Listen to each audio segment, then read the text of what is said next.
मेरे को लगता है कि जो मिडिल क्लास पापा होते हैं, स्पेशली पंजाबी पापा, उनके बेटे की तरफ दो ही इमोशन होते हैं, हैप्पी, एक्सट्रीमली एंग्री।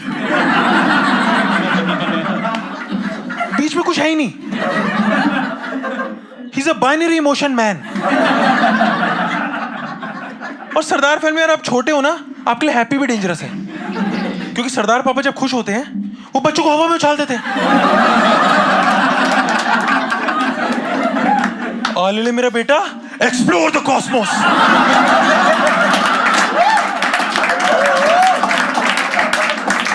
तारा मंडल की सैर करके आ। नेहरू प्लेनेटोरियम जाते हैं।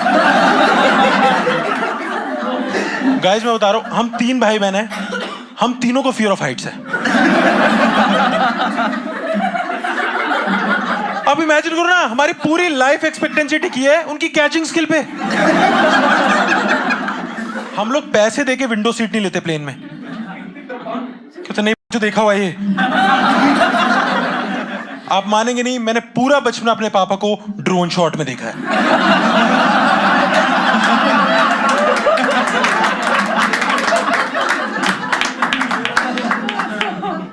वो वीडियो वायरल हुई, मैं तब से कह रहा हूं पापा 500,000 ज्यादा ले लो पर लैंड करा दो। पापा 5,000 ट्रांसफर कर दो ना प्लीज। वो OnePlus की EMI भी भर दो ना प्लीज। तो मैंने बीटेक की हुई है, मैं घर में गया था, पीछे से आए, कह रहे सन्नी मैंने तेरे पे पोएम लिखी है। मैंने कहा बहुत, सुनाओ। कहते सन्नी बीटेक एक जुआ है जिसमें मैं 4 लाख रुपए हार चुका हूं।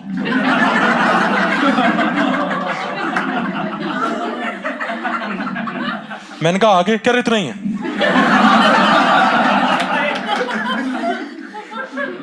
कमाल आदमी, मेरे पापा सच ए ब्यूटीफुल पर्सन। वो ना मुझे परवरिश देके जब उसका असर देखते तो भूल जाते वो उसी की परवरिश का नतीजा है ना। वो सरकारी ऑफिस बैंक में काम करते थे, मेरे को एक दिन बैंक ले गए, सारे एम्प्लॉय लूडो खेल रहे हैं, रेगुलर ट्यूसडे। अब आपके एम्प्लॉय काम नहीं कर रहे, आप क्या बोलोगे? We are running late on deadlines, focus on work, what are we getting paid for? मेरे पापा कहते हैं पहले तो इन मादरचोदों का एसी बंद करता हूं। Worst part it worked. अब पूरा बचपन मैंने ये देखा है। फिर मेरे पापा मेरी स्टैंड अप देखते हुए कहते हैं तू ये गालियां देनी कहां से सीख गया है बहन। हम ना यूएस गए थे, यूएस में मेरी बहन की फ्रेंड के घर पे गए। वहां एक कॉन्सेप्ट होता है स्वेयर जार का, आपने शायद सिटकॉम में कहीं देखा हो कि माँ बाप के मुंह से कभी गाली निकल जाए बच्चे के सामने तो उसमें पैसे डालते हैं, जिसमें बच्चा बड़ा होके ड्रग्स ले लेता है।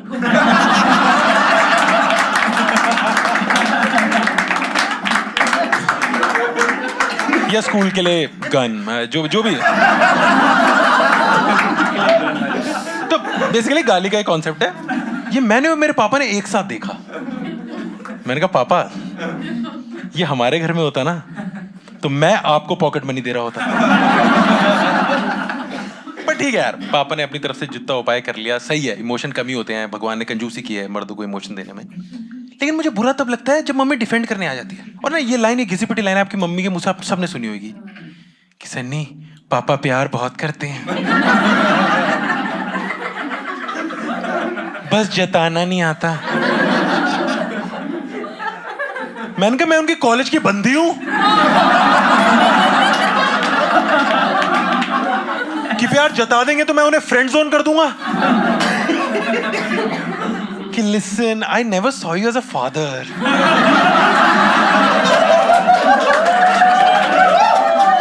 Could we just be friends? और दिक्कत जताने की नहीं है, मुझे लगता है प्यार की ही है। एहसान जताना तो आता है। उस दिन फिर मेरे से पूछ रहे, इतने साल से कॉमेडी चल रही है, पैसे क्यों नहीं आ रहे? मैंने कहा पापा मैं मेहनत तो बहुत करता हूं, बस कमाना नहीं आता। बट ये तो पापा लोग की बात हुई, जैसे भी होते हैं। माँ तो माँ होती है, राइट? मम्मी को इमोशन देने में भगवान ने कंजूसी नहीं की। तो मेरी मम्मी के 3 इमोशन हैं।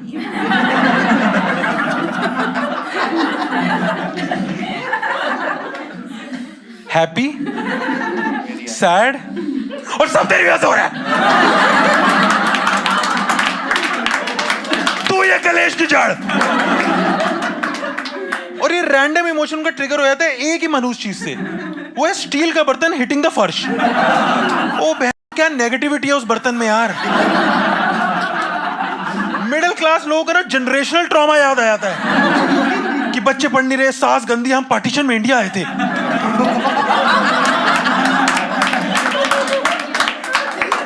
इसलिए मुझे लगता है घर में शीशे के बर्तन रखने चाहिए ताकि ट्रॉमा एक ही बार हो। और बर्तन में अजीब सी पावर ऐसी थी कि पड़ोसी भी दूर भाग जाते हैं कि चलो चलो इनके यहाँ कलेश चल रहा है। इसलिए मुझे लगता है कि कोविड के टाइम पे सरकार कहती थी कि बर्तन बजाओ।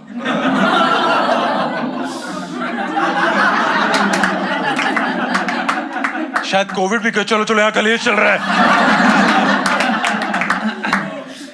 लेकिन मेरी मम्मी की जो मिडिल क्लास की जेन्युइन प्रॉब्लम भी होती है वो है कि वो अंधविश्वासी हैं, पर वो लिमिट में नहीं है ना। लोग अंधविश्वासी होते हैं, मेरी मम्मी अंधाधुंध विश्वासी। वो ना दिल में आती है ना दिमाग में, वो आती है दूसरों की बातों में। एक शो आता था मानो या ना मानो, उसमें वो सिर्फ मानो वाला पार्ट देखती थी।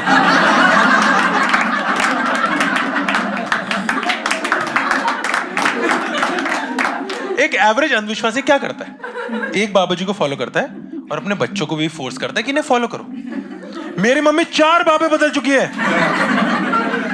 गाइस, उनमें से 3 जेल में है। मेरे पापा को ट्रस्ट इश्यूज हो गए हैं। You need to stick with one baba man. Okay, एक क्वेश्चन है मेरा ऑडियंस के लिए। Anyone has anger issues? बहुत कम लोग हैं, बाकी सबके चक्रे चुक्रे शॉर्ट हैं। मैं क्या विपासना कैंप लगाए हुए हैं क्या? मैंने दिल्ली में पूछा, बंदा खड़ा हो गया, हाँ मुझे आता है गुस्सा। मैंने कहा ब्रदर ये क्वालिटी नहीं है। बीइंग फ्रॉम दिल्ली मेरे को लगता है कि I am pro fights. I'll explain. Because fights are much cheaper than therapy. आपकी सड़क पे 10 घुसंड पड़ जाएं, उसकी मरहम पट्टी 2500 से तो कम है। और मैम आपने कभी किसी बंदी को घसीटा बालों से? मैं बता रहा हूँ, एक लात में एक इलनेस खत्म होती है। Depression, anxiety. आपको क्या लगता है दिल्ली का रोड रेज वो रोड से आया? वो घर का रेज है जो रोड पे निकल गया है। लेकिन इंडिया में जो गुस्से का इलाज है वो बहुत ही है। अगर आपको गुस्सा आता है ना, वो आपके हाथ में अंगूठी डाल देते हैं। मूंगा। आप सोचिए, जिसे पहले ही गुस्सा आया है, आपने उसके मुक्के को वेपनाइज कर दिया। और जब माथे पे रूबी सफायर पन्ना पड़ता है ना, तो दर्द भी होती है, निशान भी छूटता है। और ये ना प्रीशियस स्टोन का जो पूरा कॉन्सेप्ट है ना, ये बहुत चालाकी से बनाया हुआ है। इनका पर्पस है to induce positivity in the nature. हम पापा को दुकान पे लेके गए, वो रेट देख के नेगेटिव हो गए, मेरे पे चिल्लाने लगे, फिर उन्हें मोंगा पहनाना पड़ा।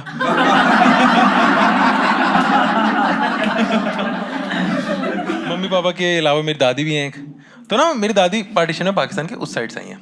तो बचपन में मुझे एक कहानी सुनाती थी जो तब तो मुझे मोटिवेटिंग लगती थी, पर अब मुझे झूठ लगती है। वो कहानी सुनाती, पाकिस्तान में इतना पैसा था, इतना सोना था, तेरे दादी घोड़ों पे आते थे, चाय भी सोने के बिस्किट के साथ खाते थे।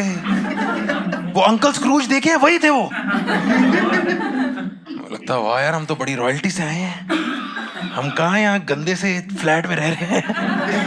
एक टाइम पे तो हम भी राजा महाराजा रहे होंगे। लेकिन फिर मैंने देखा मेरे मोहल्ले की बाकी 10 दादी भी पोतों को सेम स्टोरी सुना रही है। मेरा शक बढ़ा।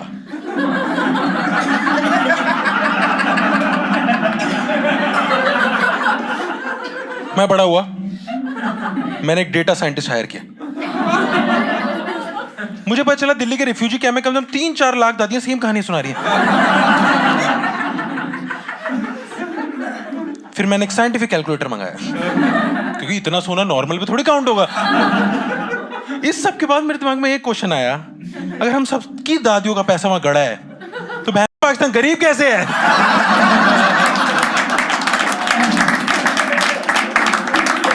उन्हें लोन की नहीं, फावड़े की जरूरत है। और मेरा शक बीच में तब्दील तब हुआ जब मैंने अपनी दादी को, जो कि रॉयल्टी से आई है, दिवाली पे झूठ बोलते हुए देखा जमादार से कि नहीं हम कुछ दे नहीं पाएंगे, हमारे घर में डेथ हुई है। वो चन्नो का हस्बैंड है ना, वो निकल। मैंने कहा चन्नो का बेटा खुद 1000 की लड़ी फोड़ रहा है। हेलो जी, अगर आप वीडियो में यहाँ तक पहुँच गए हैं तो आप मेरे मम्मी पापा दादी को तो जान ही चुके हैं, लेकिन मैं आपको बता दूं ये मेरी फैमिली के सबसे सेम कैरेक्टर है। इस मार्वल यूनिवर्स के क्रेजी कैरेक्टर तो अभी आने बाकी हैं। अब आपको लग रहा होगा कि मैं अपनी फैमिली के बारे में ऐसे बातें कैसे कर लेता हूँ, तो मैं आपको बता दूं जी, मेरी फैमिली में ना कम्युनिकेशन भी सुपरस्टिशन की तरह है। हम लोग उसमें बिलीव नहीं करते, तो यही मेरा तरीका है अपनी फैमिली से कम्युनिकेट करने का। और जैसे मैंने बताया, थेरेपी तो वैसे ही बहुत महंगी है, तो वो तो मैं अफोर्ड कर नहीं सकता। लेकिन मैंने अपनी मम्मी के सुपरस्टिशन की बात की थी, उसका मजाक उड़ाना ठीक है, लेकिन वो है बिल्कुल एक्यूरेट। रिसेंटली जोशी से मिलकर आई और वो उन्हें कहता है कि जो भी इस वीडियो को लाइक शेयर सब्सक्राइब करेगा, मजाक नहीं कर रहा मैं, उस जवान लड़का लड़की को अपनी लाइफ का प्यार, राजकुमार राजकुमारी, whatever you like, I believe in live and let live, अगले 2-3 हफ्तों में मिल जाएगा। और जो लोग इतना सीरियस नहीं ढूंढ रहे, कैजुअल का भी अरेंजमेंट है। तो भाई फ्री में अगर ये अपॉर्चुनिटी मुझे मिल रही होती तो मैं तो लिस्टिंग लेता। बाकी आपकी मर्जी है, आप ज्यादा समझदार हो यार, आपने चलाने देखो, आपको ज्यादा पता है। You are smart. Bye bye.